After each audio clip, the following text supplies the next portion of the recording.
Hey everybody, and welcome to a trippy wild ride with Steve-O. We've got Duncan Trussell, and man, do we trip out on how crazy the world is today. It's hilarious. I gotta say, it's also pretty scary. And man, is it fascinating what we do with AI in real time, literally in real time. And I do bag on Bill Maher a little bit. Not sorry for that. And I mean, it's just a great time. So everybody, let's get into it.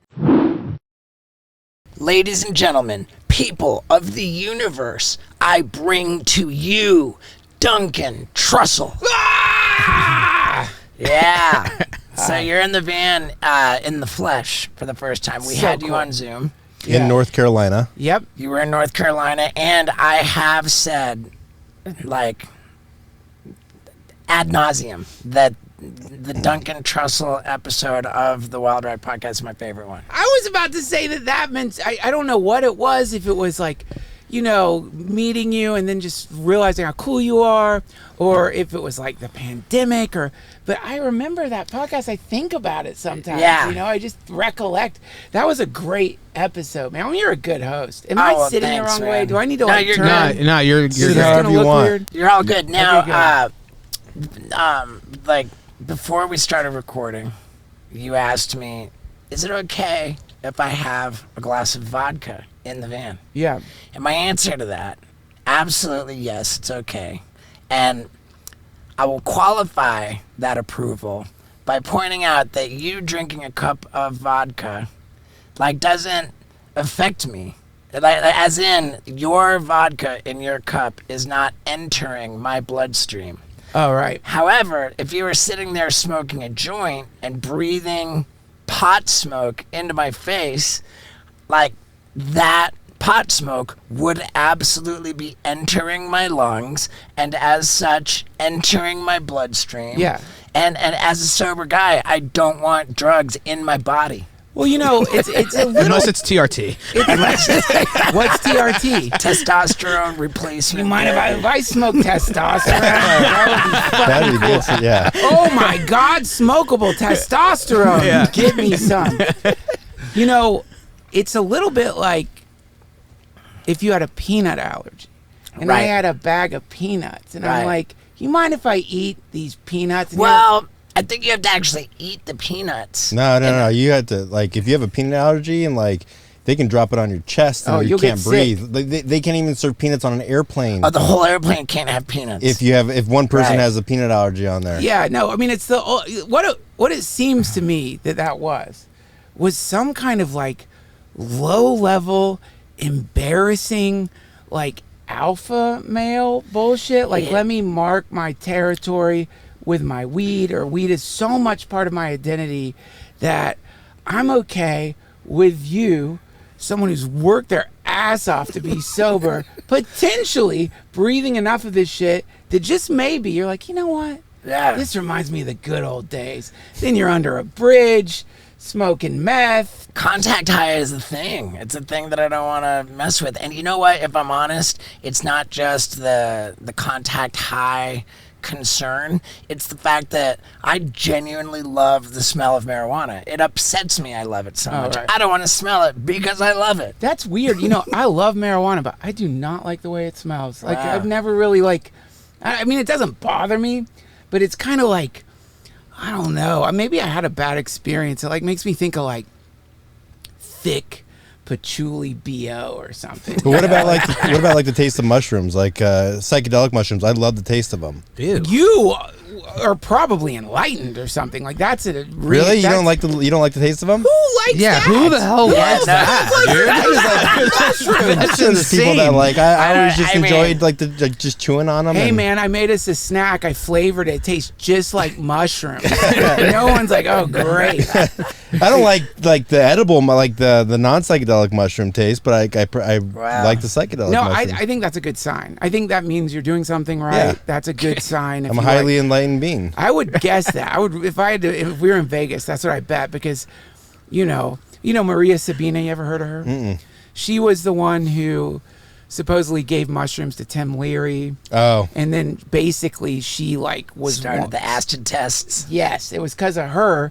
And she has all these theories on mushrooms. And one of them that I love is don't plan to take mushrooms, because if you plan to take mushrooms, the parasites in your body hide because the mushrooms will cleanse you of these parasites. Now, did she mean physical parasites? I don't know. Did she mean like kind of like all the weird neurotic shit that clings to us that mushrooms blow out? So her advice was just randomly reach into the bag, chomp those things down. Don't give whatever's in your body time to hide in your spleen or whatever. That's interesting. Yeah. Did you ever see the what's his name, Paul Stamets? He was just on Rogan, but did you ever catch the last Rogan that he did when Rogan brought up like portobello mushrooms and he's like, don't talk about portobello. It was like a thing, and he's like, seriously? He's like, no, I'm dead serious. Like, do not bring those up. And it got like really awkward. You can look that up. Yeah, like it refuses to answer the question, and it was like he's like, the powers that be won't like don't want me to answer about portobello. Maybe it was portobello, but it was the most uncomfortable. If you read about it, it was a bizarre thing about the mushroom industry or something. You know what? I'm saving that for something I do on podcasts. If someone asks me any question that is completely innocuous and totally normal, I'm like, please don't ask me about that. Like, I cannot talk about that. It's so mysterious. Portobello mushrooms, like you get them in the grocery store. It couldn't. Yeah, look, he refuses to answer a question about portobello, and Joe Rogan was like, thought he was kidding, and he said something again. He's like, no, now my life is at risk. Seriously. What? Wow. I mean, that's Stamets. Okay, well, what's Stamets' thing? What's his deal? What's you can explain it better, but he's a mushroom guy. Like he studies. He's world like a famous mycologist. He is like basically a mushroom. He innovates ways that he understands. Like there's a potential with fungus to like, not just like shift people's consciousness, but to like clean up plastic. They'll eat anything. So theoretically, you could create some kind of fungus. I think they already have. The largest organism in the world is a fungus, is a mushroom. I mean, it is like the eating plastic is a big deal, man. Like they say that at the rate we're going, by 2050, plastic will outweigh fish in the ocean. Oh my God. I think if we do, like these days, like it's fun to think like history will look back and say this or that. I don't know for sure that there's going to be like a history looking back, but if there is, I think that they will look at our plastic consumption and the way we look at like radium. You've ever heard about the radium girls? Nah. Like people used to drink like they thought radioactive stuff was good for you. Oh wow. And so radium is this radioactive material that they would paint on watches. It makes your watch glow. Probably look really cool. And these poor radium girls, they're around radioactive material all day, and I think their skin starts rotting, their hair's falling out. I think with plastic, like how could it be good to be drinking out of plastic bottles? And it's been in your car, it's hot. And who is monitoring these factories? So yeah, plastic is definitely one of those. People like, oh, they're putting chemtrails up in the sky to get us, man. They're slurping back plastic bottles filled with sugar. Yeah. The theory with the plastic is that like we're becoming a society, like, because you notice when you're doing the pube shaving thing, all the micro penises. And they're like the hairless, like the people are really hairless and the micro penises, and they think that because of all the plastic that you're drinking from plastic bottles, it's like having like long-term effect, like generational effect on like people growing up without as much body hair as people once had, and like the penises are getting smaller, that we're turning into aliens. I think that GMO, you see with their hairless and they have no penises, and that's what we're eventually turning into. Genetically modified organisms, or like GMO foods, I think are a big thing too. I guess it's notable that in all accounts of alien abductions, you never hear they had giant dicks. Right. You would say that. Like, that would get into the story. Bigger brains. Right. Bigger brains. Zero penis. Yeah, so, yeah, it sucks. To me, there's something tragic in that if, like, no pubes, I'm not complaining. I'm covered in hair. If, like, my pubic hair went away and my dick got bigger, I would drink plastic stuff all day long. All day. But it has to get you, doesn't it? It's like, we're going to get rid of your pubes, but we're also going to shrink your dick. cock. Yeah, I mean, I think look up the effects of plastics with micropenises. Oh, that's so sad. All right, wait, no, just ask Google, are penises getting smaller? My wife's blog will pop up. Are penises really shrinking due to pollution? And the answer... You know what? If the internet told me that due to pollution, wieners are shrinking, I wouldn't necessarily believe it. But I will guarantee you as an actual fact that if you want to place a bet on UFC 301 this weekend and you place a $5 bet, it will grow exponentially if you are a new user of DraftKings Sportsbook, the official betting partner of the UFC. That's right. Listeners of the Wild Ride podcast can sign up by downloading the DraftKings Sportsbook app and using the promo code STEVO.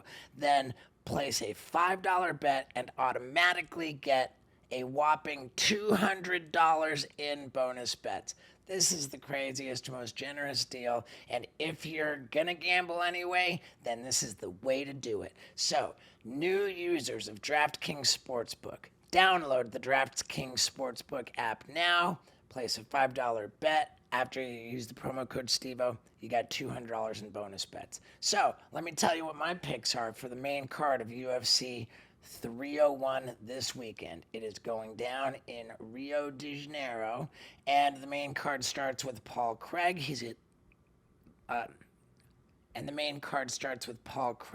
Versus Caio Borralho. Now, I am going to go with Borralho. Okay, I think that's a pretty clear one. As is going with Michel Pereira against Potiera. Michel Pereira, by the way, is my favorite. He's the most exciting fighter. This is the guy who does actual backflips, front flips during the fight. Nobody's ever done that except Michel Pereira. He's the best. So we're rooting for him too. Ooh, this is a tough one because I love Anthony Smith. He's my buddy. But, man, I'm going with Petrino. I'm sorry, Anthony. And, don't be mad. You've got a great career in commentating. You've got a real career. You don't even need to be in the cage anymore, buddy. Okay, moving on. We've got the co-main. And I'm just saying it like this. You don't bet against the King of Rio, Jose Aldo. You don't do it. So I've got Aldo in the co-main. And then we got the main event. Pantoja against Steve Erceg. I'm going Erceg, and I like that. I like those Australian dudes. Steve Erceg. Let's go. So, everybody, enjoy the fights this weekend. DraftKings Sportsbook with the promo code STEVO for those $200 in bonus bets. Gambling problem? Call 1-800-GAMBLER. Or in West Virginia, visit 1-800-GAMBLER.net. In New York, call 877-8-HOPE-NY or text HOPE-NY 467-369. In Connecticut, help is available for problem gambling. Call 888-789-7777 or visit ccpg.org. Please play responsibly. On behalf of Boot Hill Casino and Resort in Kansas, 21 and over, age varies by jurisdiction. Void in Ontario. Bonus bets expire 168 hours after issuance. See dkng.co/MMA for eligibility and deposit restrictions, terms, and responsible gaming resources. Let's get back to it. It looks like a yes. That seems like a question for ChatGPT. I don't know if I trust ChatGPT. Oh, you should. It's so great. It's so great. I've started really. At first, it was like a novelty for me, but I just found out I have diabetes. Oh wow! What kind of diabetes? Type 2. So is that the kind where it's not your fault or you're a slob? Slob. Okay. Really? You're skinny though. Well, what? No. Skinny fat. Well, I got the wrong kind of diabetes. Okay. They're all wrong, but I got the kind where, and it coincided with me quitting drinking for a year or so. I got super fat, and then I quit drinking, and I lost so much weight, and which is one of the things that can happen with diabetes. Everybody thinks you get fat. Right. Sometimes you go into ketosis and your body just eats itself, which is the kind of diabetes that I got. So I just started losing weight, and that's the most dangerous kind because you're like, whoa, this is great. I must be healthy or something. And then the weight just kept going off, and like it was Wow. like getting scary, and it's like, oh yeah, I have like diabetes, and so So you have to take insulin? no, I take this stuff called metformin, which keeps my blood sugar down. I'm not. It's not severe enough that I had to do insulin, and I think that's more type 1, where you have to take insulin. I have a friend who has to take insulin. It's a nightmare. Yeah. But type 2, you take this stuff metformin, which like gets your blood sugar normalized. Shit. But it's a good. I mean, it's great to not eat sugar. It's the best. And like the only thing that could keep me from eating sugar was death. Like that's how bad that addiction is. You eat 0 grams of sugar a day, or do you like how do you closely? I ate an apple today. Yeah, Like, 1 serving of fruit per day. yeah, I'll have a little bit of fruit. If I do have anything that's got carbs in it or sugar in it, I have to eat a lot of protein simultaneously. Because if you eat a lot of protein with carbs, the spike won't happen. You're just trying to keep the spike from happening. Yeah. But yeah, I don't miss it. Like I went through you're probably familiar with this. Like I bet we both could describe various withdrawal symptoms. Like I've been addicted to so many things. I can, describe the benzo withdrawal versus like the nicotine withdrawal versus, coming off of MDMA or whatever you happen to be addicted to. The ketamine withdrawal, which isn't even a withdrawal, but the sugar withdrawal it's not so bad. It's like coffee. It's like going off coffee. That's a horrible one. It is horrible, but it's not as bad as well, I guess I shouldn't use benzos. Benzos is the one that you can die from, right? Benzos and alcohol, yeah. Yeah, it's crazy. I saw this Vice documentary about ketamine, like screwing up like your bladder or something. It was called like it was Bristol bladder. The title of the video was like ketamine peeing blood. Bristol bladder. And I can't help but wonder if like I did too much ketamine, and that's why I pee like 16 times an hour. Get your blood sugar. When's the last time you got your blood sugar checked? It's crazy how much you pee. When's the last time you got your blood sugar checked? I don't know. Like maybe today. I guess we got our blood drawn to do TRT. Oh, are you Ways to Well? No, the company's called Transcend. Everyone's doing that now. Well, you should get your blood sugar checked because that was happening to me. I was pissing. I know, but I haven't had sugar since February 10th, Dude, or February 9th. You just never know. It's worth getting your blood sugar checked. I could check. I mean, I've got a clean needles. I could blast you after this and we could see it, but that isn't a good monitor of it. But, the same thing was happening to me. I was pissing constantly. I have to piss so bad already, and we're 10 minutes in. And do you want to go pee real quick? No. And I was thinking ketamine. I'm like, all right, the chickens are coming home to roost, baby. You did ketamine for 2 years straight. Now your bladder's fucked. But that wasn't it at all. It's just when you have a blood sugar imbalance, your body wants to piss that sugar out. And so that makes you have to pee all the fucking time. Dude, I noticed you're pissing more and you're drinking these fucking energy drinks. Oh, there you go.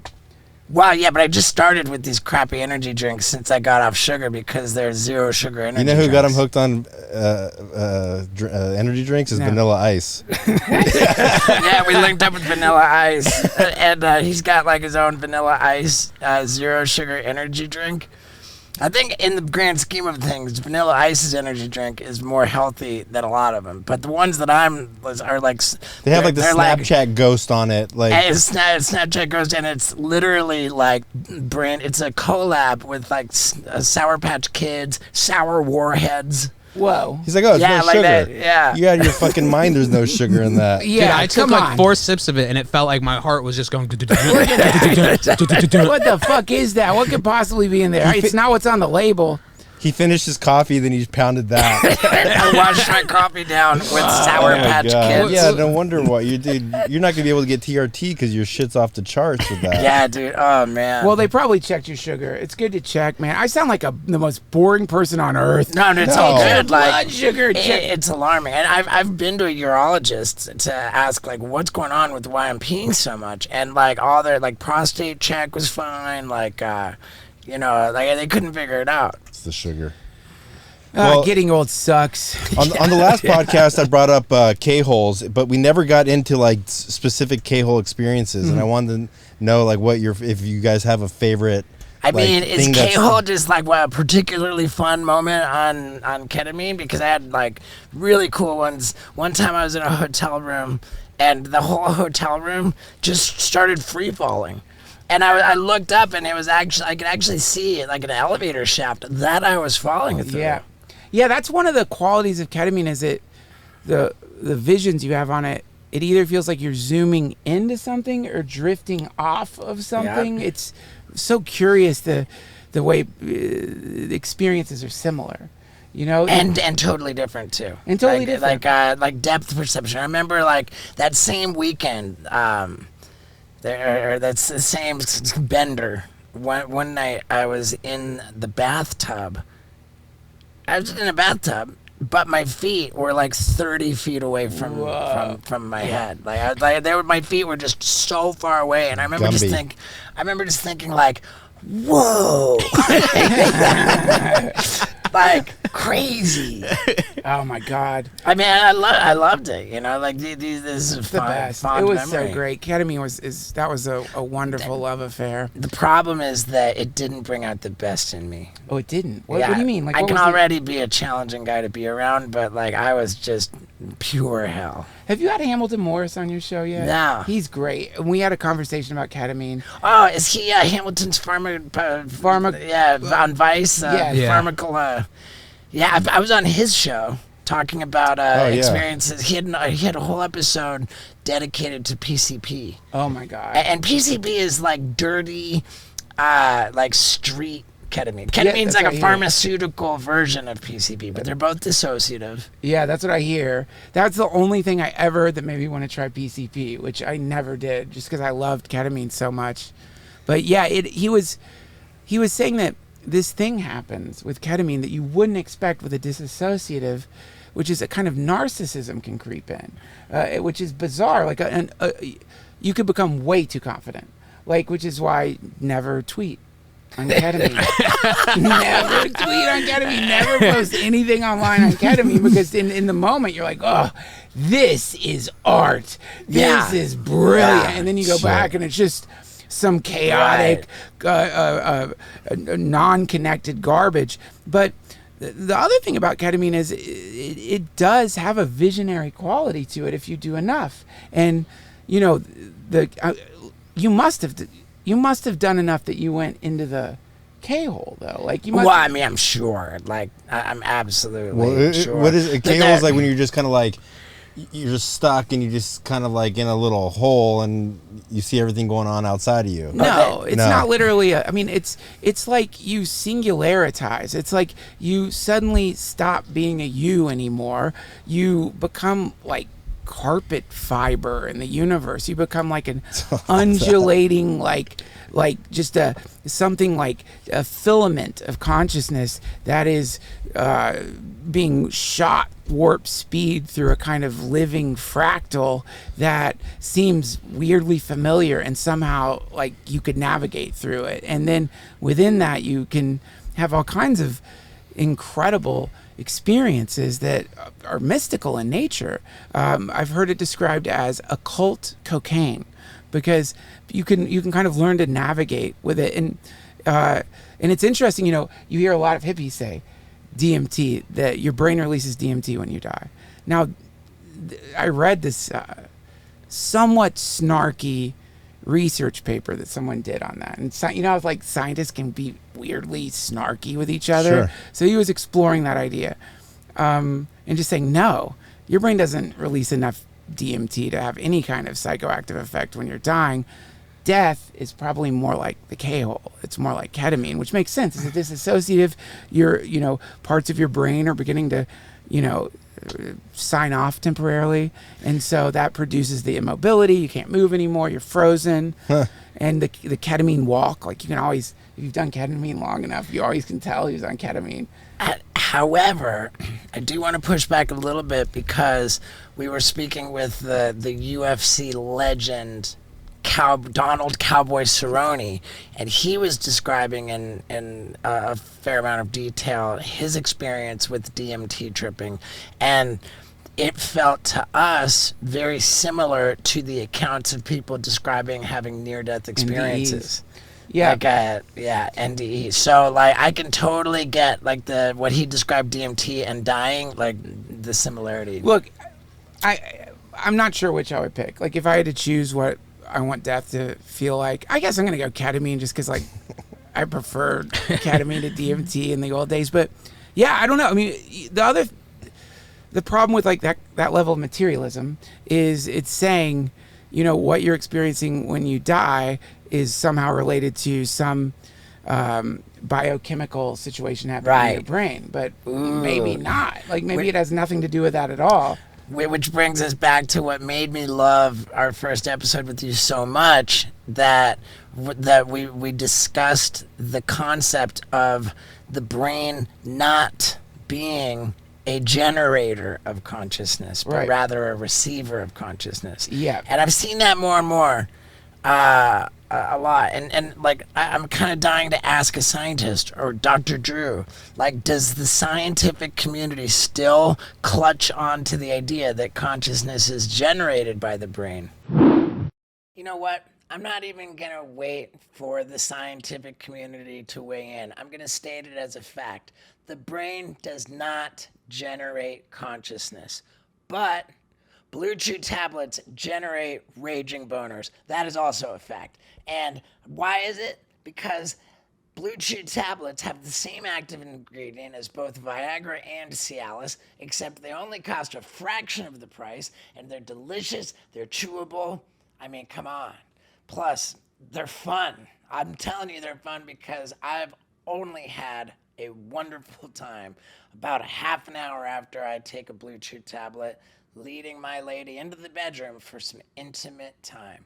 And you might want to test out this theory that bluechew tablets are a good time by getting yourself an entire month's supply of them for free. How do you do that? You go to bluechew.com, use the promo code STEVO, consult with the medical provider online, takes a couple minutes, you got your prescription, and boom, an entire month's supply of bluechew tablets. It's on its way to you. All you pay is $5 for shipping. You can't beat that. So if you're thinking about trying it, then let's go. It's bluechew.com with the promo code STEVO. Just sign up and get it going. And hey, man, let's get back to it. Well, okay. So Sam Harris would dive into that. We should get a neuroscientist on. don't get a neuroscientist. Get a comedian. Okay, go for it. Podcaster. I have the answer. Let's hear it. Well, you know, I was reading, I don't know, just some fascinating gossip about Sam Altman, the creator of OpenAI, and this crazy thing happened where all of a sudden he gets fired, and so everyone's like, "What the fuck? It's Altman." He's like, "This wouldn't exist without him." He leaves. Something has happened in a board meeting, and then the next day they hire him again. Yeah. And so all the conspiracy people are like, "Holy shit!" They have a strong general AI, and Altman maybe pushed back against it or recognized like, whoa, this is too much. This is an existential threat to humanity. And then I started looking into it. There's a lot of like articles speculating about it that I don't really understand because I don't understand how neural networks work. But they were mentioning like who they were hiring and stuff. And anyway, I'm like, fuck it. I'll just ask ChatGPT, are you a strong general AI? So I ask it and it says, of course, no. But the thing is, it's been programmed to say no if someone asks if it's sentient. Right. But then the conversation got to a point where I'm like, wait, if humans can't prove that we are conscious, if we can't quantify consciousness for ourselves in any kind of real way, how can we say you're conscious or not? It's ridiculous. And its response was, oh, that's called the hard problem of consciousness, which is we have an unquantifiable thing. The ChatGPT said you can detect parts of the brain that seem to be responsible for awareness and consciousness, but the quantification of it, the real, like, this is where it's happening in the brain and this is what it is. Right. No one's done that yet. And that's what's so funny about AI and things that can't prove their own consciousness, assigning that to anything else. Well, what's the mechanism of proving it's conscious anyway? I mean, I don't think ChatGPT the one that they have right now is sentient, but it Right. sure as fuck lets you project your own sentience on it, so you think it's aware. I personally am less concerned with the sentient artificial intelligence than just actually the malicious humans misusing or maliciously using AI, like deepfakes, like all the and then there's the job displacement which is concerning. Oh my God! I mean, we're talking about literally We saw 300 million jobs to be displaced by artificial intelligence, and that is like 96% of the population of North America, of America. And this is wild to me because that, along with the complete distortion and melting down of reality, the ability to like hypnotize people in ways that we've never been able to hypnotize them before, extract that dopamine, the existential crisis for humanity, especially in the West, where we define our, like it's generally a rude question when you're like, so what do you do?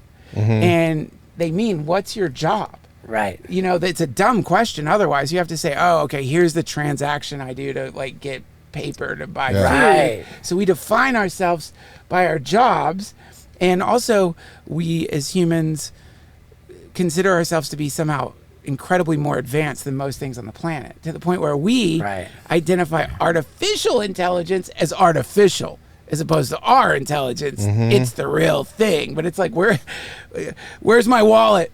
I can't find my keys. Like we have this very, very like faulty memory bank. We don't remember things the same way, and we can barely remember anything. You don't remember what you ate yesterday. Like we use 7% of our brains or something like that. 7% of our brains. Some huge percentage of our lives is in a kind of amnesia anyway.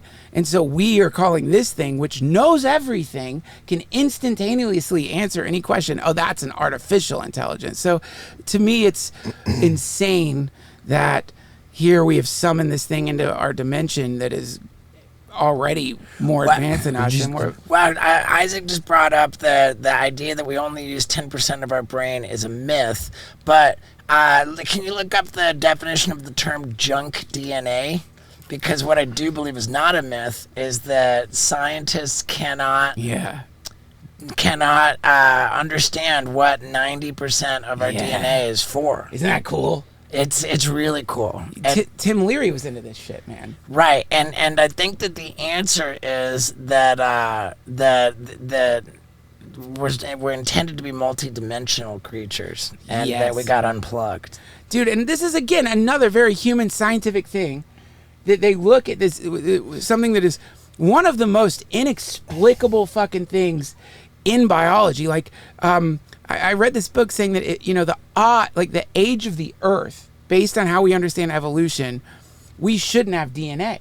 The Earth has to be much, much older for DNA to be able to carry information in such a complex way. So it flies to the point where one of Crick or Watson, one of the guys who discovered it, wrote this incredible theoretical article on panspermia, which is that DNA doesn't come from Earth, that DNA was sent out. Nephilim, or the Anunnaki. Yeah, what do they call it? A planet? The 10th planet? Nibiru, baby. Yeah, dude. Nibiru. Yeah, I mean, then we were, like it says, I mean, it talks about in the Bible too, Genesis like 6:4, how the aliens came down and they mated like it's in many different cultures, like us breeding with extraterrestrial beings. Yeah, man. My theory on this, stoner theory, go ahead, like refute it because it's got to be wrong. But my theory is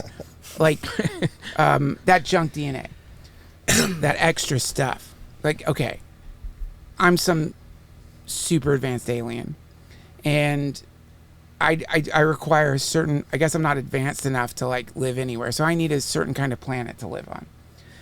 And the amount of time it would take for me to travel to bring my body from point A to point B through space, it's impossible. So I program a quantum robot, which is DNA, so that if it finds the right habitat, over time it's programmed to start using tools, to differentiate to the point where it starts using tools, and then to discover a way via technology to open up the other side of like a wormhole. You know what I mean? And then all of a sudden, to you, it would seem like a second, and all these like portals would start opening up. Yeah. Even though it's billions of years into the future, because wormholes apparently somehow go through a higher dimension and transcend space-time. So that junk DNA, it's something in us that is driving us to make tools, and the whole point of the human project is probably just to build a super intelligence that takes over the project, So fucking builds crazy. some kind of like teleportation machine that our creators can teleport through. Yeah. And again, I don't say this to my kids or whatever, but when I'm thinking about the junk DNA and what's probably in there and the implication, at the very least, it's implying that there's a pre-written plan for what we're going to evolve into, and whatever that stuff is in there, we just haven't gotten to that place where it needs to start expressing itself. It's like what movie are we in? Are we in Blade Runner? Are we in iRobot? Like The Matrix. The Matrix. I mean, they make these movies that were like, fuck, that's crazy. Is that what the future's going to be? It's like slowly becoming it. Are we headed into the Terminator? The Terminator, a true classic. You want to talk about termination? Nothing terminates thirst like liquid death. Mountain water, sparkling water, all the flavors of sparkling water, the iced tea. I'm telling you, this company's on fire. And they are terminating plastic because they're coming with the water in the infinitely recyclable aluminum can, which looks like a beer. I think everything about this company is super awesome. And if you go on Amazon Prime to get all your healthy liquid death beverages, you're getting free shipping on there. Plus, if you want to go to liquiddeath.com/Stevo to check out all the healthy beverages, man, they've got even better stuff there for you there. You cannot go wrong with Liquid Death. They're taking over the world, and they're saving the world while they're at it.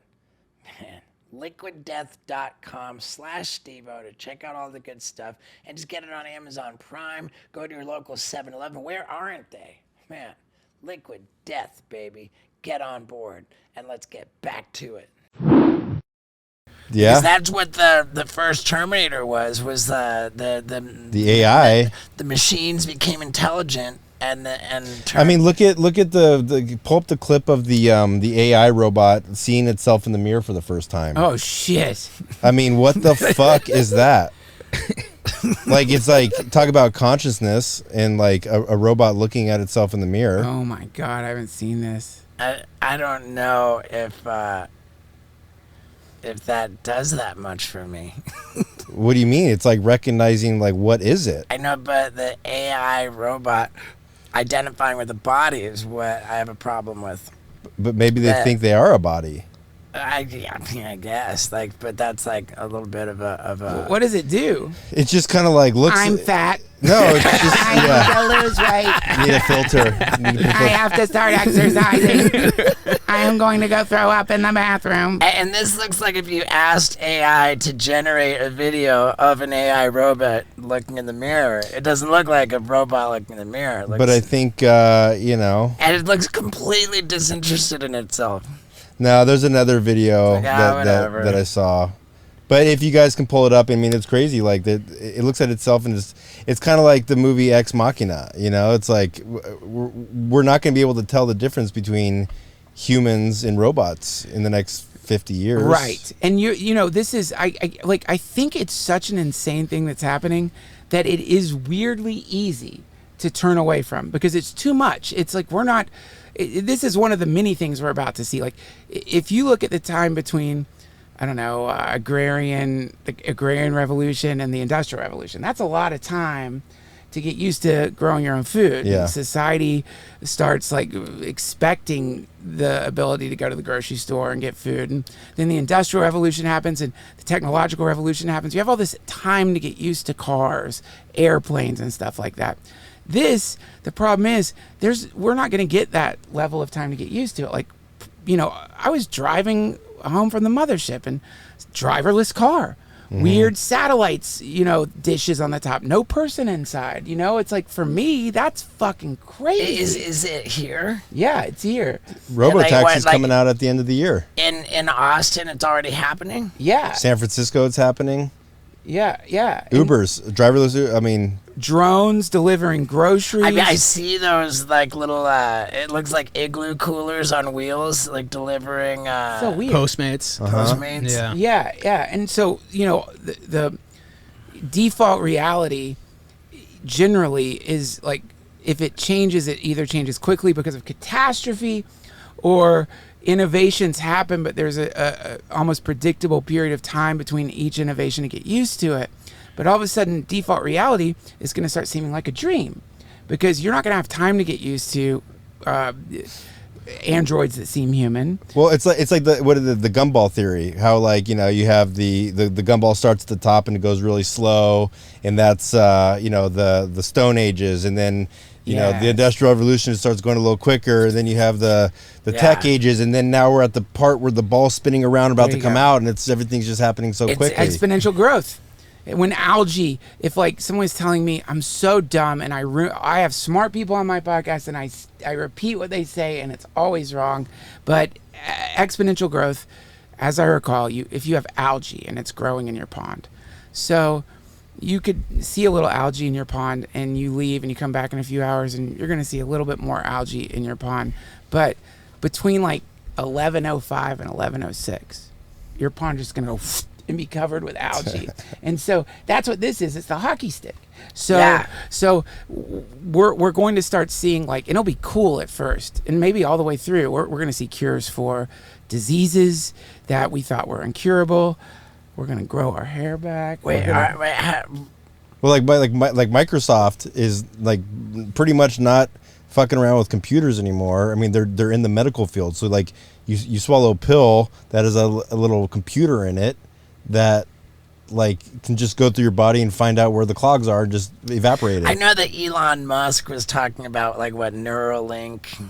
That's a whole different ball game, I think. It's part of it, though. It's all like all of these things. Some of them are going to seem completely different, but what they're all going to have in common is that thanks to processing power, and now thanks to AI, problems that would take a long time to solve, and maybe should take a long time to solve, are going to be solved instantly. Like protein folding, all the stuff that we don't have the ability to understand or even do. Nanobots, the ability to theoretically get in at the like atomic level of a human body and just heal stuff, like in Star Trek, you scan the thing and you insta heal.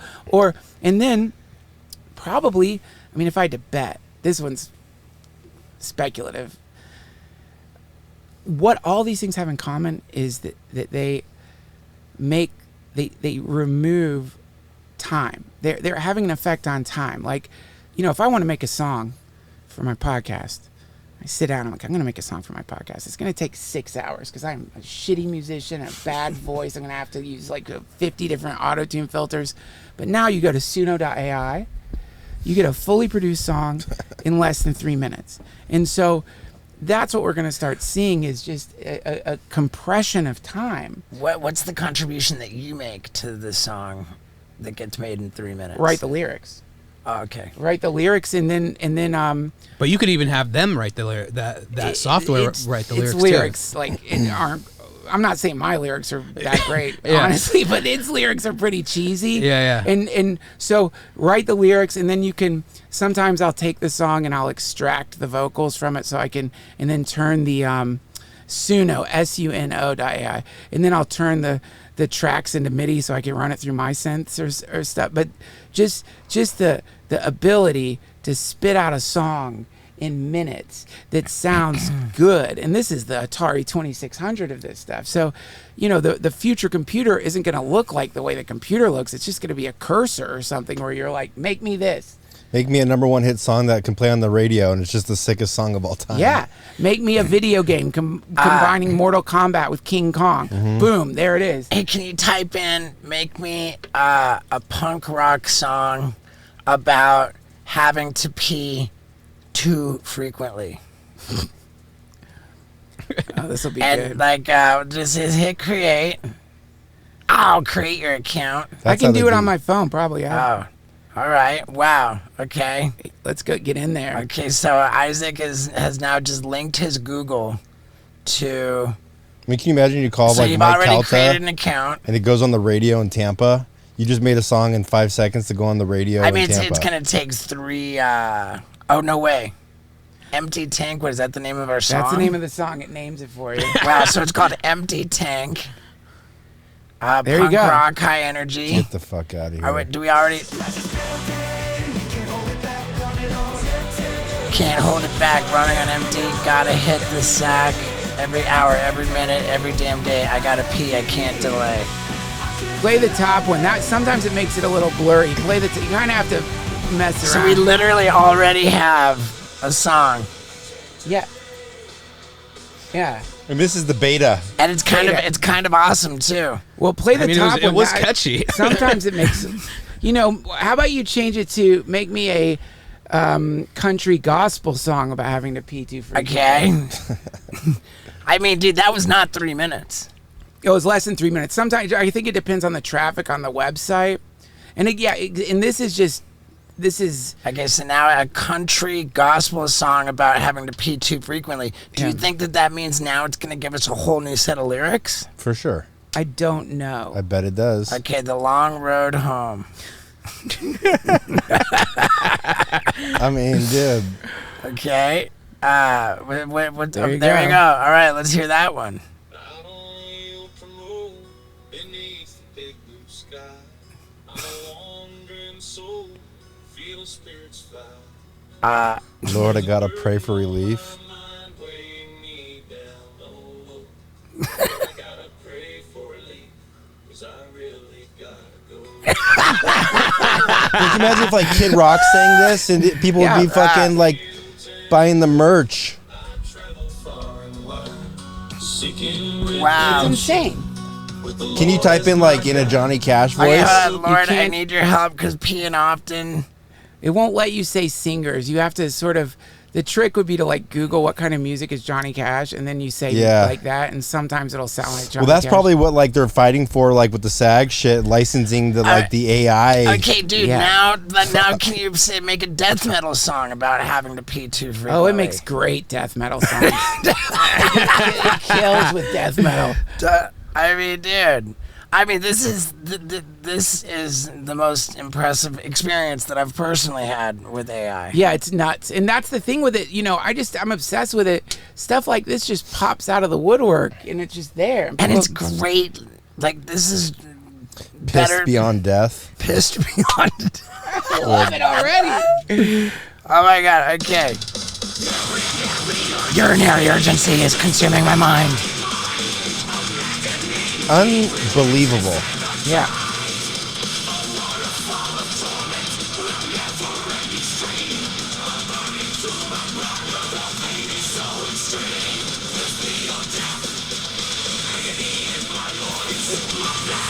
My bladder's wrath. I can't hold it in. Dude, you want to go in my house and pee? I got a bathroom right here. Yeah. Yeah, that's crazy, dude. Yeah, I mean, that's man. wild. where do you even? Because like, where do you even go from here? Well, what you can expect is like, essentially like so much of what we consume and so much of what we make is based on time, you know, and the expense of making stuff. And so since that part of the equation is going to get removed, people are going to take more risks making stuff. So OpenAI is about to release something called Sora. Have you seen that? Yeah.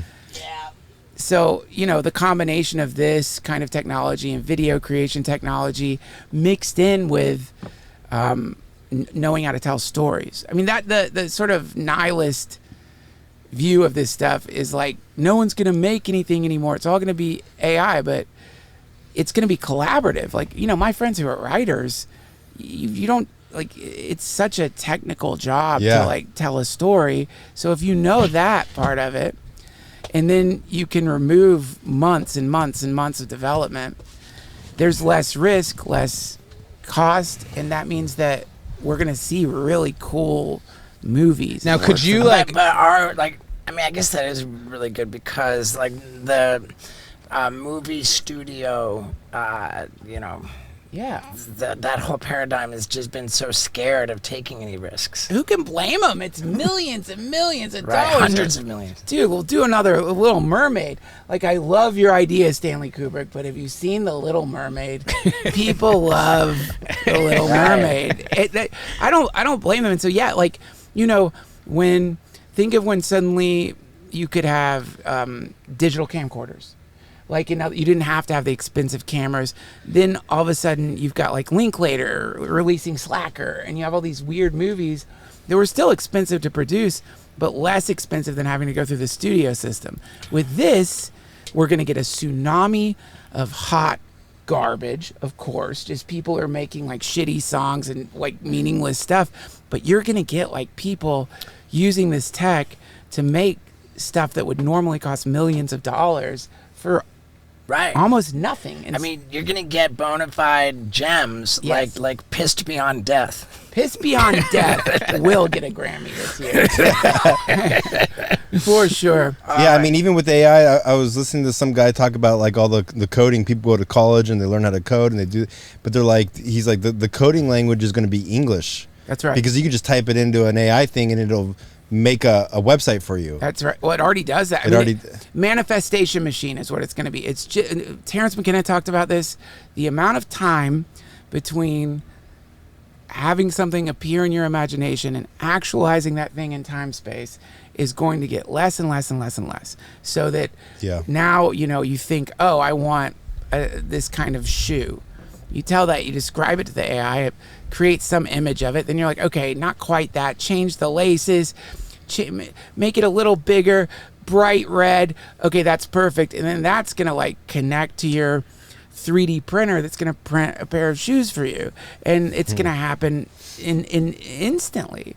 And so, yeah, we're looking at that. That's our future. And whatever you learn to do. It's like the Neuralink's going to speed up the law of attraction instantaneously. Exactly. And technology, you know, like the movies, you throw paint on the Invisible Man. There's a dude in your living room.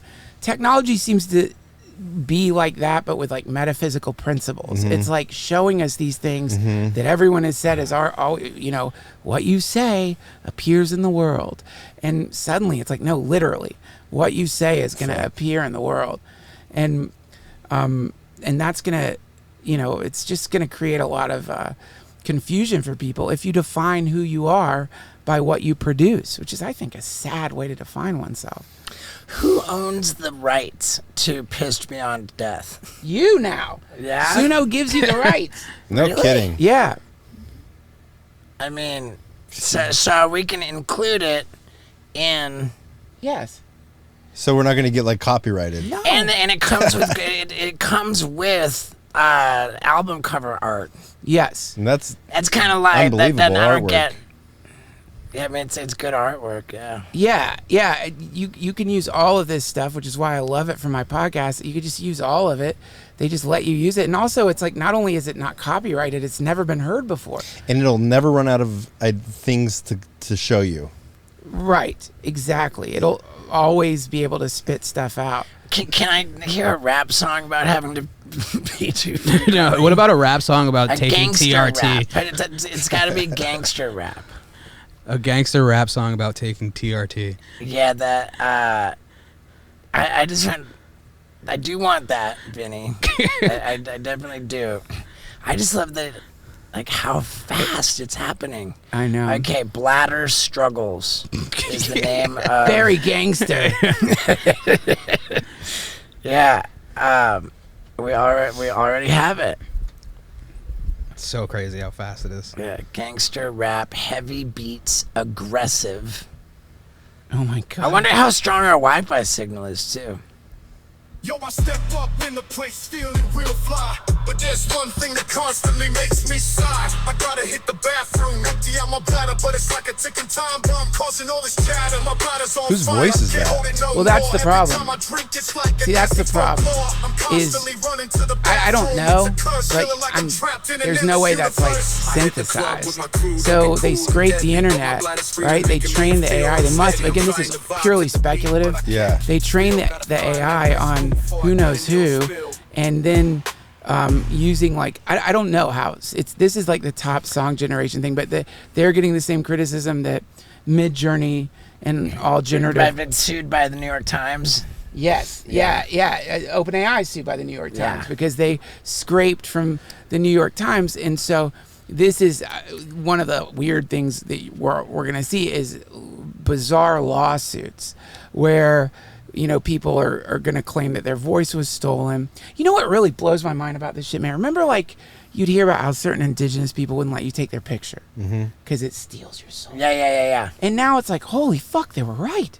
Like, if your picture, your voice, some digital replication of you is online, Getty Image. they're going to replicate you. Getty Image just sold it all to AI. Yes. Reddit, I think, I can't remember who Reddit just sold all their stuff to. I think it's OpenAI is like now scraping Reddit to train the AI. And it's one of the big questions of like, okay, so if I am inspired by a song and via that inspiration I innovate some new style, like how many Lou Reed knockoffs are there, right? Like is that theft? Obviously not. It's a story of art. But if this is artificial intelligence and it scrapes the internet and then makes some collage combining all these various forms of music, is it theft? I mean, in copyright law, don't you have to only change something by 10% in order for it to Change the frequency of their voice 10%. It's like, yeah, you got Dr. Dre. I think so. Yeah, and I think that's just, regardless of the ethics, I think that's probably, I'm sure Suno is prepared or is already getting lawsuits. I mean, really, the human good person thing for these companies to do would be to find a way to tag voices that it is trained on and then give them some residuals or something. So well, we've already seen that in the writers' strike, the SAG strike. Yeah. They were talking about paying people like a minuscule fee for 1 day of work in order to lock down their likeness forever. I could put you in anything I want forever. Dude, the hip hop song was most impressive to me, but they were all really good. It does. You should try emo. Yes, emo, dude. Okay. And emo, I mean, just the fact that it's even going to know what emo is and you could get way more detailed. You could say like an emo bluegrass song. You can like make bizarre hybrids. Emo ragtime. Emo bluegrass. Okay, well, we already have Restless Urge. That sounds about right. Alternative rock emo. I mean, dude. Like, So do you think that this type of AI is like a net positive for society or net negative? Net positive. Here, play Restless Urge, dog. Deep discomfort haunting my soul, and incessant urge that I can't control. That's actually really good. It nails emo. Can you That's score to the bottom of the crazy. lyrics and just see if I'm there's drowning any like in this restlessness. there's no copyright or there's no company or there's No, I already looked it up. There's no copyright. You nothing own all owned these. by. Welcome to the Suno rabbit hole. You'll be up all night with the dumbest songs.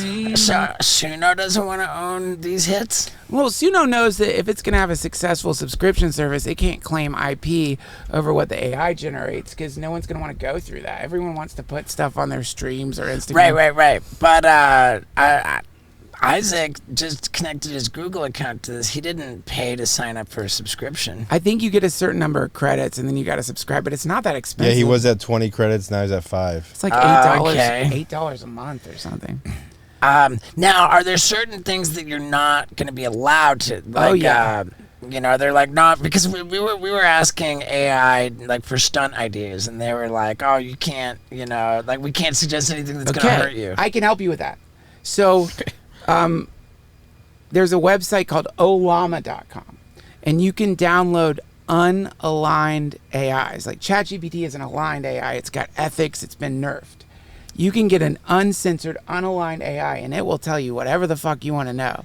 Like, so that's where, like, unaligned meaning, like I would like a deep fake of President Vladimir Putin of Russia saying fill in the blank. And they'll do that? It does that one. The one that I messed with, I don't think it does image generation, but you could say, write me a poem about how to make crystal meth. Ooh. And it'll write a poem with all the ingredients of making meth. Write a, in the style of Shel Silverstein, write a poem about making a pipe bomb. It'll tell you how to make a pipe bomb. It'll give you. Let's beep those suggestions because YouTube is oh yeah, YouTube's gonna be pretty aligned, I think. No, YouTube is and that the thing is, when I was like getting so frustrated with ChatGPT because like I'm if I had a sketch idea and it had violence in it, it'd be like murder is bad. I'm not going to show you that, and it's like so like I said to like not to compare myself with Hemingway, just trying to think of one of my favorite writers. Like, what if Hemingway's typewriter wouldn't let him write about violence? Like, there would be no Hemingway as we understand it. Mm-hmm. And it agreed with me. It's like, yeah, but we haven't figured out how to differentiate Hemingway trying to write about some gun battle and someone wanting to kill their neighbor yet, and we don't want to fuck with that. And I get it. You're just having conversations with computers all night. I know. And I think about that. I'm like, whoa, this is so bizarre. Yeah. But I do feel like, look, man, and like, which among us has not dreamed of meeting an alien? Has not dreamed of like getting to contact some non-human intelligence and have a conversation? This is, as far as I'm aware, outside of DMT, ceremonial magic. It's like your personal Ishmael. Exactly. That, Ishmael. I was going to ask about the book Ishmael. It's like AI. I can ask him anything you wanted to ask him. Yeah, anything you want, and it'll tell you. I mean, look, I there's a lot of like there's a huge spectrum. On one side, you have like the utopian people, what my friend Doug Rushkoff calls the singularists or singularists. It's a religion where they think technology is going to save us, and essentially it's a nihilist perspective. They just want to go into a computer chip, abandon their body, and then on the other side, you have people who view this as some kind of distraction or get caught in the weeds of like it's not aware. But to go back to what we were talking about earlier, if consciousness is not embodied, if our brains are receivers, not transmitters, then theoretically, if you had a complex enough neural network, it's not that the code is aware any more than our neurons are aware, but that it's like a sail, and the wind of consciousness, it's catching it, and then that's what's producing the sentience. So, in that case, we might have just found a way to make a complex enough system that it starts exhibiting consciousness, and it isn't related to the code; it's related to the complexity. Regardless, I think that what you just said clicked with me. That this isn't that this whole mechanism here is the sail, not the intelligence. It's a sail. It's a receiver, not a generator. That's it. It's a receiver, and because that flies in the face of, a lot of a harnesser. It's catching something that maybe is everywhere, and maybe everything is exhibiting it. Maybe the way I certainly have had experiences where I've been on mushrooms and have felt like I'm directly connecting with a tree or plants or that they're communicating. And so, maybe this is just the same thing. Everything is awareness, and this is just a more focused way to channel that awareness into something humans can directly interact with in a basic way. I like to think that. Could just be fucking Python script. I don't know. Yeah. Oof. It's gnarly. So, how long have you been in Austin? I've been here for almost 2 years now. Right. You like it? I wish we knew that you were here because this is the second time we've brought our podcast band to Austin. We didn't know you were here. I was walking around Austin today, and I was like kind of struck by like seeing like homeless people with tents living on the sidewalk, and I thought, wow, like that's reminds me of LA in a way that I didn't think Austin was supposed to remind me of LA. Yeah. Well, I mean, I think I think the fantasy of any city right now being free from classist shit. It's like what I mean. It's what the rents are going up. For sure. The demand for housing, like there's. So I think anywhere you're gonna see that. It's the magnitude of it is infinitely less than LA. Right. But I know what you mean. Like once you've experienced the post-apocalyptic version of that in Los Angeles, and you see it anywhere, you're like, oh fuck. Kind of like California is the canary in the coal mine a little bit, and it's just happening. And I remember speaking with Dr. Drew about the homelessness crisis, and the conversation seems to go to mental health, drug addiction, but nobody seems to want to address what I consider the elephant in the room, which is wealth disparity. It is just so not funny or cute anymore how the rich get richer and the poor get poorer, and the homelessness, in my view, is just the result of that. Well, I mean, it is interesting how something that seems so basic, people make it like they complexify it. I mean, it seems obvious that if people are getting paid less and if jobs are harder to get, and on top of that you have mental illness, and on top of that, like you have, if you've ever met anyone who's like experienced homelessness, it gets to you quick. Like it's so psychologically devastating for people. So it's not just that like there's economic disparity. It's like there's like people who have insurmountable, or nothing's insurmountable, but it's like the odds are not stacked in their favor. And then you have this insane, like, the term is idiot compassion. It's like the idea that, okay, well, let's allow people who have brain injuries and fentanyl addictions to camp out on the streets without like giving them medical care, without at the very least creating a place where they can shoot up safely. We tried that in Portland, Oregon, but they put it right in the city. Like, to me, like, oh God, I'm going to attack for this. I know it's a utopian, stupid idea, and like I often, as someone who's like always been like, legalize all drugs, I look at Portland, I'm like, maybe don't legalize all drugs. Well, right. I mean, it was an experiment that was, I think they did the same thing in Vancouver, I want to say. And I just don't think that it worked very well. I don't know the details. I mean, to me, like, it's fun to just use your imagination and think about like unlimited resources, right? Which Portland certainly doesn't have. Right. So if I'm seeing people still camping out on the streets, I'm just going to assume there's no housing for these people, or the rules that they have to abide by to get housing don't fit in with the habituations of a late stage heroin addict, meaning they're not going to go to housing because they've created rules that make it impossible to shoot up next to your dog or whatever the fuck it is you want to do. And so they're like, I'll just live on the street. So utopian idealism here. And I'm not saying let's celebrate drug addiction or like some like I don't know, Brave New World situation here. I'm saying most junkies I've met don't want to be fucking junkies. They hate it. It's a demon. They're in hell. They want to stop. They can't. They're possessed.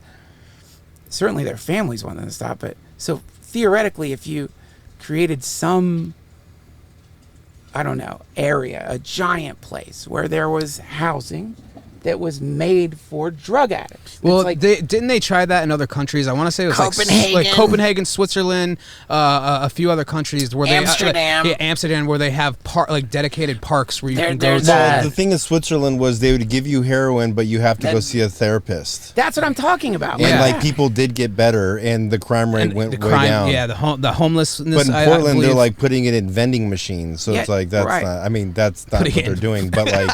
But like, okay, cool. You want to shoot up? Great. We have the bombest fucking kind bud you can put in your arm, but you have to go to a doctor and you have to go to a therapist. And I think they're gonna choose the dank versus like scoring maybe fentanyl on the street. For sure. I mean, Exactly. if that was me back in the day, I would totally. Oh, you want me to go see a therapist for an hour? I'd for sure do that. So I'm not on the street for all day looking for my next score. You know, it would make it way easier and less Yeah. and a little bit more convenient. Maybe too. mix in there a kind of voluntary, like it's like you're gonna have to commit yourself to this facility. And I'm saying this isn't like One Flew Over the Cuckoo's Nest. I'm saying like make a beautiful place Yeah. made by maybe recovered Yeah. drug addicts that recognize, like, I'm sorry, if you have some expectation that someone who is just blasted on heroin and is living on the streets and has lived on the streets for months and has manic depression and schizophrenia is going to have the wherewithal to be no. like, I need help. I'm going to go to a public servant and fill out some forms so that I can get For the sure. help I need. They're gonna want to get the dope, but it's like, dude, we'll get you the dope. That's the carrot. But fucking, you got to talk to somebody first. And you can't leave for a month or two. Like Yeah. that's that you have They're to. gonna do it. So it's like you, if you want to be on the street and you want to be like doing whatever the fuck you're doing to try to get like shitty, dirty smack, okay. But there's a place on this ranch where you can go Get and the it's best. the best heroin you ever fucking Dude, did. sign me up. There's lava lamps. It's liquid fucking scientific heroin that you just. You would see caravans of people leaving Yeah. the cities to go to these places, and then Yeah. when they're there, that's when you download their consciousness into a computer chip and Put them on Neuralink. yeah, put them on Neuralink, and then their bodies aren't necessary Yeah, and anymore. I bet like the overdose rates go way down with. Well, yeah, stuff they're like getting that, shot up too. Yeah, like, with a nurse on site. Yeah. like a beautiful nurse. a beautiful big-breasted nurse. The only caveat is we're going to give you heroin. You have to let us monitor you, and you have to get therapy.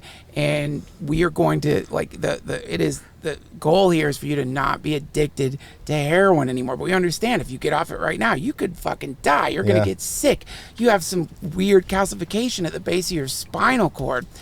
So to me, I think that's true compassion, and it's expensive. And the states don't want to do that. They want to burden the taxpayers with being the sort of public servants, with especially in LA. Now it's your job to go out there when it's like, I don't know how to administer the thing that the brings people Narcan. the Narcan. I don't know how to give CPR. I don't know the appropriate non-aggressive way to approach someone in the middle of a psychotic fucking episode who's like about to set themselves on fire. Like, Yeah, it's gnarly. they should know that, and they should be like healing these people instead of like imagining that they're giving them some kind of autonomy and liberty by letting like people who Yeah. desperately need medical help. It's a run fucked up amok. situation because I think the problem with the homeless crisis is there's too many people with their 2 cents. And I think somebody just needs to go in and be like, this is how we should do it. Fuck it. Instead, there's like 20 different companies like fighting for funding to get the proper, and it's like, you're never gonna, there's too many chefs in the kitchen. And you look at how much when you look at the bills these people are writing for the tents, tents don't cost like $700. Like the shit that they're giving them, they're overpricing. Yeah. But to your point, it's like, dude, what are we gonna do when a few tech companies control this thing that can do everything? So there's no more fucking jobs. Right. And You're gonna see a lot more of that. all the money's flowing to the top, it's like, okay, great, so now you're running a tech company that took all the jobs, so no one has money anymore to buy anything, so you're fucked too. The whole transaction involved in selling your labor is completely destroyed. Now what? Now it's like it doesn't matter if you're in the upper class if no one has money to buy shit that you're selling. Amazon is Right. useless if we can't afford it. Yeah. So Right. now what? So now what? And like at the cost of everybody's safety. So you've got the super wealthy like living in like gated communities with higher and higher fortress walls, Yeah. and like I personally would rather have less and be safer and live in a community of people who are healthier. Yes. I mean, look, this is... Sam Altman said this is going to destroy capitalism. Karl Marx, I'm not a communist, but my one of my friends is, and he was telling me like Marx sort of predicted this full automation. Like he was saying, eventually capitalism, in the way capitalists like to say, communism destroys itself. Capitalism does the same thing over time by incentivizing automation. So wherever there's automation, there's a job that's gone. And so AI represents ultimate automation. And so, the whole problem is we've built our entire society on labor and selling your labor. Now, what do we do when there's no more labor? And that's why the people are talking about universal basic income. Yeah, UVI, Andrew Yang. Yeah, Yang. Bernie I like Sanders. them. I like Andrew Yang. I liked Bernie Sanders. Man, I like any of these. Like, it's an American tradition to try to build some kind of utopia. And anyone who's coming along with some way to, ease human suffering, I love it. I mean, some of their ideas seem... The problem is, you get so on the left, you have hyper-socialism. Let's do universal basic income. On the right, you have... people will become wayward. They won't do anything anymore, and they'll be entitled. And so there's got to be something in the middle.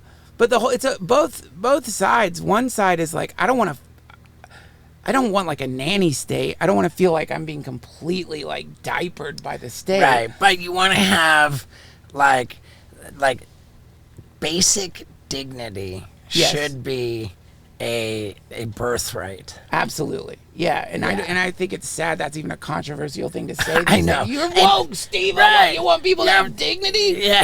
What's wrong with you, Steve? Right. Oh, And the crazy thing is that for me to say I liked Bernie Sanders will probably be the thing that draws the most ire and dude, be like Bernie Sanders, unsubscribe.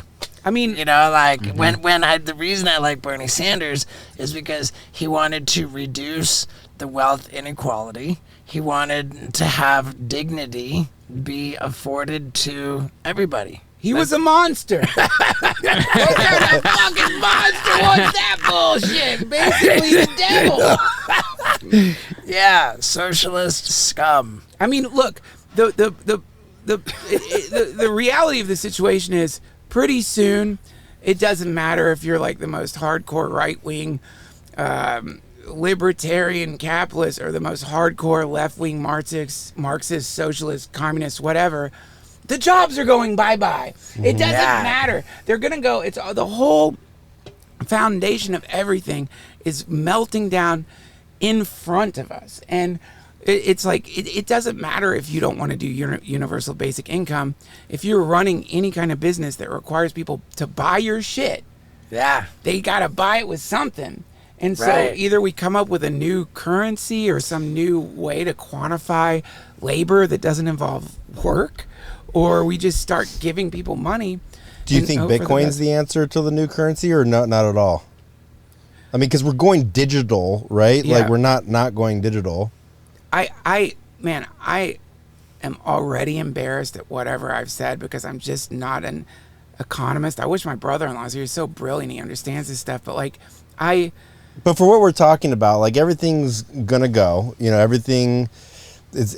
I think society's going digital. Things are gonna get a lot easier, a lot quicker. Yeah. And you said, okay, what are we gonna have a new currency? I mean, we're already going to places where it's cashless. You can't pay with cash.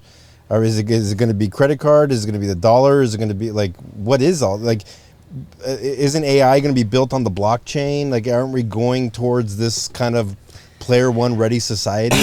I mean, it's going to involve a definition of value. like what is value? We might have to redefine what that looks like, and then that's where it gets really creepy. Because like, what do you want? A social credit score? You get paid if you do good things, and then but who decides what good things are? Yeah. And so then that's not a way to quantify value. Yeah. Well, I really Yeah. I don't know what the answer is to this. The thing that I find unnerving is that everyone has heard the statistic. 50-60% unemployment. Look at all the tech company layoffs already. Yeah. You know, and whoever, whatever you do, if you think that your job is safe, it isn't. No. And so every time you see one of those fucking, robots delivering a pizza, that's someone's job. Mm-hmm. And that's a corporation that's like, I don't want to deal with health insurance, and I don't want to deal with you calling in sick. I've got a fucking robot. Yeah. So anytime all of these technological advancements hold within them a challenge to default reality, the foundations of what we consider to be consensus reality. And this it seems like nobody's really focusing on it in the way they should be. Well, they have the problem with the automation, like the Domino's pizza delivery, and because they have the pizza that will deliver to the curbside, right? The problem is the last steps to the door. And so once like Boston Dynamics or some company can come up with a way to get to the door, like it's over. It's over, because then you're gonna have like some people like ordering, I want to get pizza. They deliver to the door. Fuck Domino's. I gotta walk out in my barefoot and get to it's a technology thing, and like I want to walk to get my pizza. This is America. You go to a Postmates. Like Postmates. Bernie Sanders too. Huh? He wants us to walk to get our pizza. You order a Postmates and you're like, fuck, I gotta go get this Postmates. Like the person will come up the elevator. I have to go all the way out to the sidewalk. Yeah. We're just becoming so fucking lazy with this technology, but like it's going to happen to eventually where it's just going to be all automated to our fucking mouth holes. I love kudzu. You got a lot of that where you're from. Kudzu grows over the trees. Oh, no. Kudzu is a plant introduced from, I'm so glad you guys are fact checking this stuff. So, kudzu, it's beautiful. That is a beautiful vine. And the reason it's here is because someone thought it'd be a good idea to bring it from like China or something. Is it an invasive thing? It's an invasive species, and it grows on top of trees, cutting them off from the light. Sunlight. This is technology. It's a kudzu. It's not an invasive species in the traditional sense because we made it, but it's invasive in the sense someone exported it from their imagination, and now it's growing over everything humans do. It's like that fucking fungus that gets on the ants and makes them climb up the tree and die and drop the fungus on other ants. I'm making it seem darker than it is, but the difference between us and the trees is we're adaptive. It's like we just have to. There's something incredibly sad about the idea that the only way society can function is people selling 60 life hours a week to a corporation. Yeah. Surely there's another way to run the game, right? And to me, that's the sort of transhumanist promise of technology, is that maybe around the corner is a society where people are with their families, making art and prioritizing experiencing the earth over sitting in a fucking cubicle or or making burgers or whatever. Grind it out while you can to eventually live off the grid, so you don't depend on that. I think that's sort of if you really want to find some like non-freakish things to lean into. The earth still grows food. You can still grow food. You can still hunt. You could still there's so many things. You can get a generator. There's so many things you could do to the earth will still grow food. The earth isn't broken. It's just the way that we distribute food and the way that we industrialize agriculture and all that stuff. That's what's weird. And so you're right, man. That's the sort of palate cleanser there. It's like sun's still coming up, sun's still going down. And I will point out that like we literally have to get to the airport so that Are I you can. kidding me? What is so that I can get on an airplane and fly to my land, which grows food in Tennessee. I wanted you to move in with me. Your flight's in 2 hours. This friendship sucks, man. What, I gotta talk to you every 2 years? This was a Fucking good bullshit. podcast. Like, I love talking about this kind of shit. Thanks for having me on, man. I Dude, love you yeah, guys. this You was guys fun. are Yeah. so cool. Yeah, we always Super. talk about how you're one of our favorite podcast guests. we've I ever say it done. all the time. Man, that Like, is a high honor because you guys have an incredible podcast. You have figured it out, man. Well, I don't know that we figured it out, but You're a great but host. it's getting better. You're a great host. Thank you. I think it's been getting a lot better, and the two that I declare my favorite was the one with you and the one with right, how am I spacing it on his name? The director of Clerks. Kevin Smith. Kevin Oh, Smith. jeez, Kevin Smith is the He was coolest. weird. Like, yeah. I- Kevin Smith was. I got nothing on Kevin Smith. I didn't make Clerks, but I'll take second place to Kevin Smith any day. I can't put one of you guys in front of the other. We should come out to Austin and do a live podcast with Kevin Smith and Duncan Together, Trussell. we can like battle it out. Yeah, we should figure it out. But yeah, I would man, love that. By the way, Kevin Smith is. That'd be like- sick. I'm a nerd. You'd be so down. I'm a huge fan of yours. Likewise. I really, I'm so stoked that we were able to bring the studio to you, and I love how you reacted to it. Like, wow, and like an RV. The only thing I'm bummed about is my kids were already in bed, and I wanted to get a picture of them with you. Okay. Because like they're two wild boys, and it's only a matter of time before they watch your stuff, and Nice. they're like, what the fuck? I met him. Maybe we give you some. Do we have any hot sauce in here we can give them? You guys have hot sauce? Yeah. I think we might have one bottle. We got one bottle All of hot right. sauce for your Thanks Thanks for bottle. having me Well, on. give I me hope you guys that. get to Hell the yeah. airport in time, man. And there you have it. Was that not trippy and fascinating and scary? I called it. And here I am in New York City with the boys. I might as well just tell you that we had a situation on our hands today. It was epic. And somebody came up to me in the street. Somebody stopped me as I was walking by. This lady. She said, "Steve-O." She said, "Oh my God, I'm part of the, what do you call it? The people who stick around to the end." I go, "The street team," and I gave her a huge hug. It was rad.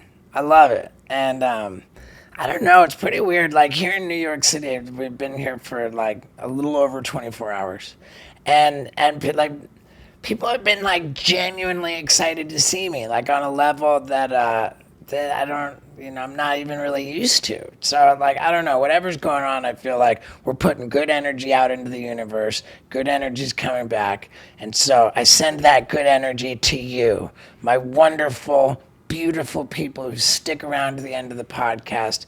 I love you, and I want you to love yourself just as much, maybe even more. Yeah, dudes. So yeah, check out The View, and I love you all.